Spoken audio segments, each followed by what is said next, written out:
नमस्कार, जय हिंद साथियों। देश में लगातार 2 साल से युवा सेना रैली भर्ती परीक्षा के, सेना रैली भर्ती होने के और यहाँ तक कि एयरफोर्स एनरोलमेंट और रिजल्ट के इंतजार में है और इंतजार खत्म होने का नाम ही नहीं ले रहा। और इसी इंतजार के बीच में एक नया कॉन्सेप्ट आ जाता है टूर ऑफ ड्यूटी का। आपकी सैन्य भर्ती से जुड़े तमाम मुद्दे और टूर ऑफ ड्यूटी प्लान को लेके मैं एक बार फिर से आपके साथ लाइव जुड़ा हूँ कर्नल नंदकिशोर जी ढाका के साथ। जो कर्नल नंदकिशोर जी ढाका है वो ऑलरेडी सेना में सेवाएं दे चुके हैं एज ए कर्नल, और इनके माध्यम से कई सेना रैली भर्तियां देश में अलग अलग जगह कंडक्ट की जा चुकी है। और आज भी ये इनके मार्गदर्शन में हजारों युवा लगातार सैन्य भर्तियों की तैयारी कर रहे हैं और देश में सरहदों पे अपनी सेवाएं दे भी रहे हैं। कर्नल साहब, सबसे पहले दिल से शुक्रिया कि समय दिया आपने एक बार फिर से कीमती समय में से समय निकाल के। और ये बच्चों का सीधा सा सवाल है कि आखिरकार देश में जिस तरीके से सोशल मीडिया पे एक सुनामी आई है टूर ऑफ ड्यूटी को लेके, 2020 में इस प्लान को लाया जाता है और आखिरकार 2022 में जब एएनआई की रिपोर्ट आती है उसके पश्चात देश के युवाओं में एक अलग ही डर की भावना बैठी हुई है कि टूर ऑफ ड्यूटी लागू होने से हमारा एग्जाम रद्द हो जाएगा, हमारी एयरफोर्स की इनरोलमेंट है, रिजल्ट है, ये भर्तियां रद्द हो जाएगी, ये तो सिर्फ कोरोना बहाना है। बहाना तो मेन टूर ऑफ ड्यूटी काम कर रही है बीच में। आखिरकार ये टूर ऑफ ड्यूटी क्या रोल निभा रही है? बिल्कुल। देखो, कोरोना की वजह से पिछले 2 सालों से सेना की भर्तियां नहीं हो रही हैं, वो चाहे आर्मी हो, एयरफोर्स हो या नेवी हो। ये बहुत बड़ा कंसर्न है जी। और सबसे बड़ा कंसर्न इसलिए है कि सेना में जाने के लिए जो एज लिमिट है वो 2.5 से 3 साल की होती है जी। तो कई लोग 2020 में जब कोविड आया था उससे पहले भी साल भर पहले से वो एलिजिबिलिटी रखते थे और ये 2 साल की वजह से वो अब एज वाइज एलिजिबिलिटी उनकी खत्म हो गई है। तो ऐसे सैकड़ों नहीं, हजारों नहीं, देश में लाखों युवा है जो भारतीय सेना में जाने का जुनून जज्बा रखते थे, उनका सपना था, लेकिन वो सपना इसकी वजह से उनके सपनों पे पानी फिर रहा है जी। तो पहले भी अलग अलग माध्यम से हमने निवेदन किया है कि इन युवाओं के लिए कम से कम मिनिमम 2 साल का एज रिलैक्सेशन होना चाहिए जी। और शायद सरकार भी गंभीर है इस मामले में। अभी चिंतन चल रही है, किसी टाइप का डिसीजन लिया है ऐसी कोई इनपुट हमारे पास में है नहीं, लेकिन सीरियसली इस चीज को कंसीडर किया जा रहा है। दूसरी बात, टूर ऑफ ड्यूटी की जो आप बात कर रहे हैं, मैं आपको इतना कहना चाहता हूं, आपके माध्यम से देश के युवाओं को यह कहना चाहता हूं कि इसमें ज्यादा घबराने की जरूरत नहीं है, क्योंकि टूर ऑफ ड्यूटी एक अपने आप में एक अलग प्रक्रिया है।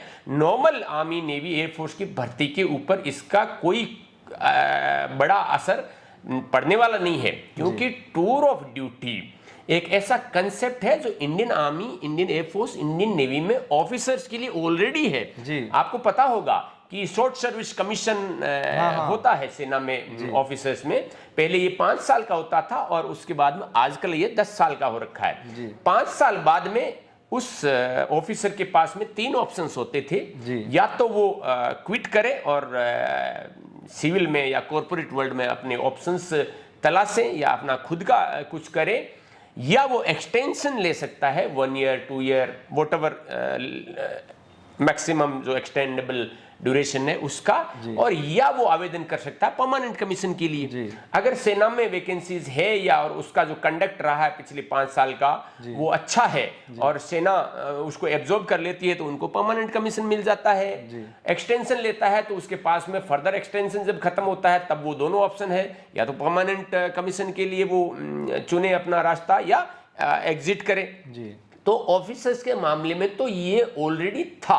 अब नीचे के लिए, बिलो ऑफिसर रैंक्स के लिए भी सेना इस चीज का प्रयोग करना चाहती है।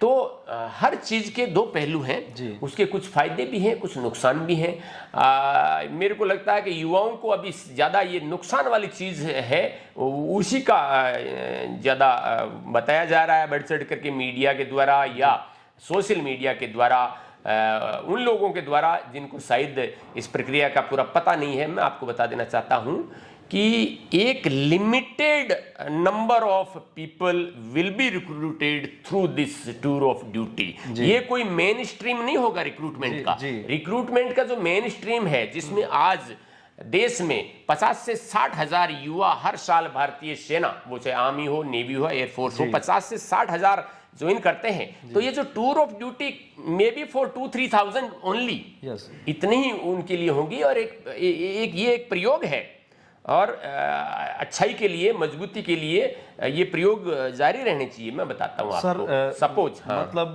जो टूर ऑफ ड्यूटी की बात हम कर रहे हैं, अभी एक हमारा प्रतिनिधिमंडल नागौर सांसद हनुमान जी बेनीवाल के माध्यम से रक्षा मंत्री जी से मिलकर आया है। उन्होंने नई पॉलिसी की बात की है कि भर्तियों की डिले होने की सबसे बड़ी वजह हमारी नई पॉलिसी आ रही है, और वो खबर एक नई पॉलिसी ही थी, उसमें उन्होंने ये भी जिक्र नहीं किया कि हम टूर ऑफ ड्यूटी ला रहे हैं, थिएटर कमांड भी हो सकती है, क्योंकि सेना को लगातार मॉडिफाई करने की प्रक्रियाएं लगातार चल रही है, और इसके हम भी पक्ष में, क्योंकि जो चीजें काम की नहीं है सेना में उनको जरूर करना चाहिए। लेकिन जिस तरीके से सोशल मीडिया पे बच्चों को एक गुमराह की स्थिति में डाल दिया गया है कि ये सब भर्तियां हैं वो ऑलरेडी आपके जो ARO रिक्रूटमेंट होती है, UH की होती है, AASSR, नेवी की जितनी भी भर्तियां हैं, एयरफोर्स XY, ये खत्म हो जाएगी। आखिरकार इसको आप किस तरीके से लेंगे, क्यों खत्म हो जाएगी, ये क्यों कहा जा रहा है, इनके ऊपर विराम लगाने के लिए आप क्या कहेंगे एज ए सेना के अफसर्स के माध्यम से आप?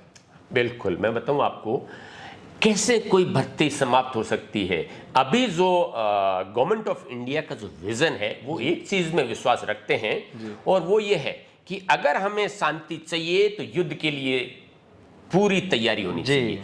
और वो हम देख सकते हैं, मेरा बेटा भी फौज में है, जब वो छुट्टी आता है तो बातचीत होती है, वो ऐसे ऐसे इनपुट देता है कि क्या क्या बदलाव, क्या क्या फोर्सेस में मॉडर्नाइजेशन हो रहा है, क्या क्या नए वेपन्स एंड इक्विपमेंट्स आ रहे हैं। तो उससे ऐसा कोई आभास नहीं होता है कि रिक्रूटमेंट कम हो जाएगा, ये हो जाएगा। इनफैक्ट जैसे जैसे हमारे बॉर्डर्स को, हमारी सिक्योरिटी को चुनौतियां मिल रही है, उस हिसाब से हम वो सारे जो चीजें हमें करनी चाहिए एक जिम्मेदार देश के नाते, वो सारे हम कर रहे हैं। जहां जहां हमें एडिशनल ट्रॉप्स लगाने हैं वो हम लगा रहे हैं, जो जो एडिशनल वेपन्स एंड इक्विपमेंट्स आने हैं वो आ रहे हैं। देश में मेक इन इंडिया के तहत बहुत कुछ बन रहा है।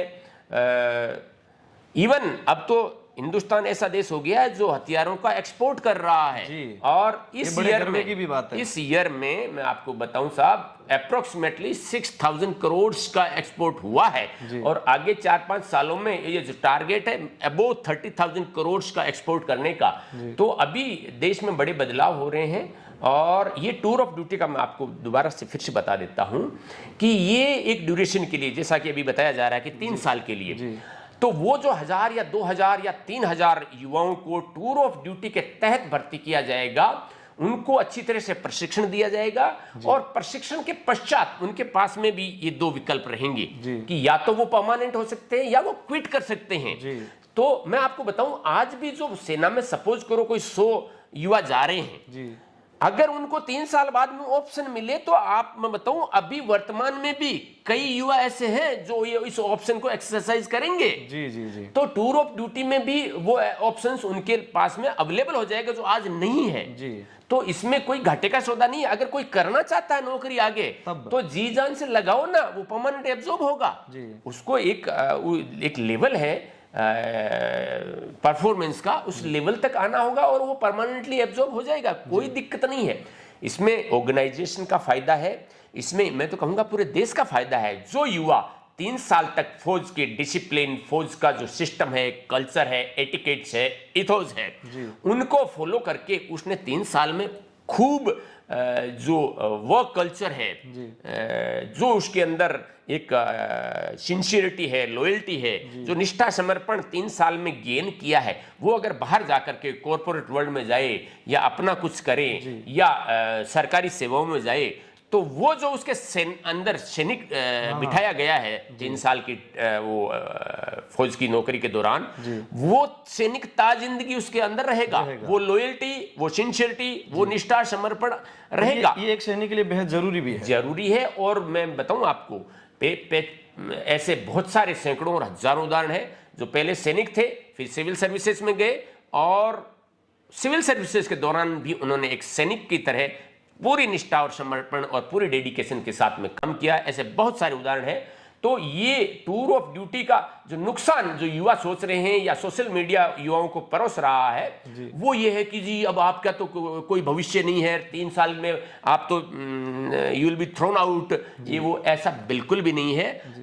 ये एक 3 साल के बाद में एक ऑप्शन दिया जा रहा है, आप कौन सा ऑप्शन एक्सरसाइज कर रहे हो। अगर परमानेंटली एब्जॉर्ब होना चाहते हो तो that option is always open, पर उसका एक मिनिमम एक स्टैंडर्ड रखा हुआ है कि तो ऑब्वियसली सैनिक के नाते अपने को इंडियन आर्मी तो वैसे ही प्रोफेशनल आर्मी है, तो प्रोफेशनलिज्म पे तो कंप्रोमाइज हम कर ही नहीं सकते। ठीक है, ऐसे भी मैं बताऊं आपको उदाहरण, कुछ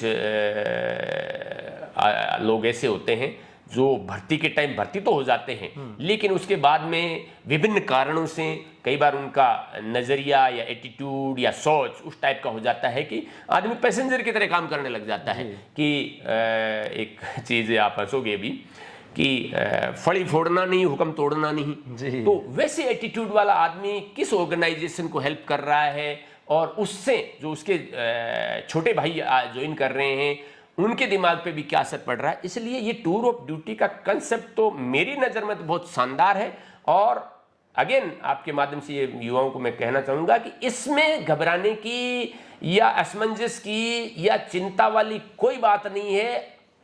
डिफेंस फोर्सेस की जो रिक्रूटमेंट है, नॉर्मल रिक्रूटमेंट, वो वैसी की वैसी चलती रहेगी। ये एक tour of duty is in addition to the existing recruitment policy, तो इसमें बिल्कुल भी युवाओं को चिंता करने की जरूरत नहीं है।